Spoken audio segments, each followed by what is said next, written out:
Yo Saint-Valentin. Mba nandeha nitsangatsangana kely zay fivadiany niany ty.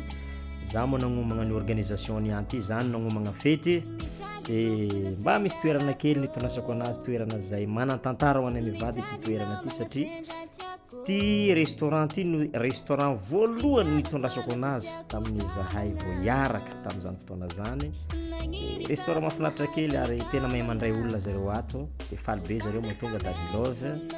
De mba atao zay nankalaza Saint-Valentin androany.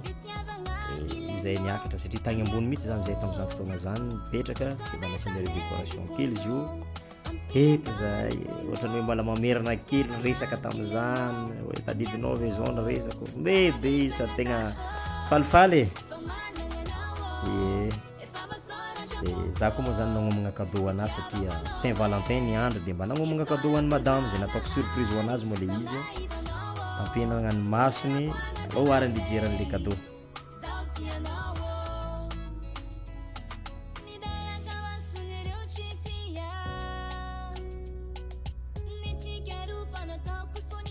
Be koa le olona tao satria be debe ny olona mpifankaty tao mba niaraka taminay teo. Ino ary le cadeau? Io ary faly be tena tsy nampoiziny le cadeau latsaka mihitsy ny ranomaso. Tomobile mahafinaritra kely, tomobile vaovao zay nividiko tao amin'ny CT Motors moa izy io, tomobilem-behivavy kely mahafinaritra. Eny tsy occasion ka tena vaovao mihitsy, mbola io ny sasehany. Tena aravogna satria cadeau Saint-Valentin zay tsy nampoizina tomobile avy tamin'ny Ramsey.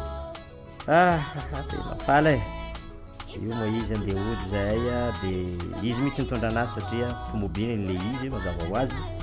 Aleoko mihitsy za hitondra anazy la sary any an-trano ny direction.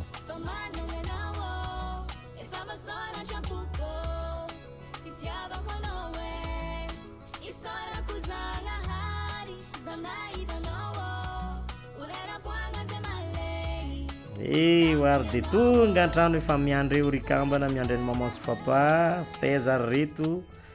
Io zareo jerena maman nitondra tomobile vaovao. Faliana zany